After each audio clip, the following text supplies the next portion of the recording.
ഈ ലോകത്ത് സിനിമയ്ക്ക് വേണ്ടി മാത്രം ജീവിക്കുന്ന ഒരാൾ, ഊണിലും ഉറക്കത്തിലും തന്റെ ബ്ലഡിലും എല്ലാം ഫുൾ സിനിമയ്ക്ക് വേണ്ടി മാത്രം എക്സിസ്റ്റ് ചെയ്യുന്ന ഒരാൾ ഈ ലോകത്ത് അങ്ങനെ ഒരാൾ ഉണ്ടെങ്കിൽ അത് മമ്മൂട്ടി മാത്രമാണ്. അപ്പോൾ സിനിമയുടെ ഭാഗ്യം എന്ന് പറയുന്നത് മമ്മൂട്ടിയല്ലേ ശരിക്കും.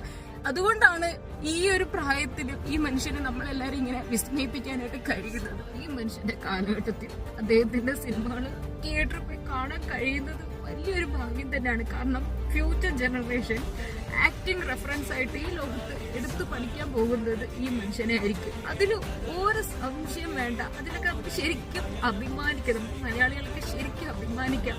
എനിക്ക് വളർന്നൊന്നും കിട്ടുന്നില്ല Mammookka. Thank you so much, love you so much Mammookka. ഞങ്ങൾക്ക് വേണ്ടിയാണ് മമ്മൂക്ക ചെയ്യുന്നതെന്ന് അറിയാം. ശരിക്കും love you so much Mammookka. ഈ 72ാമത്തെ വയസ്സിലും അദ്ദേഹം ഇങ്ങനെയൊക്കെ ചെയ്യുന്നത് കാണുമ്പോണ്ടല്ലോ, നമുക്ക് വേണ്ടിയാണ് ഇതൊക്കെ ചെയ്യുന്നതെന്ന് ഓർക്കുമ്പോൾ ശരിക്കും അഭിമാനം തോന്നുകയാണ്.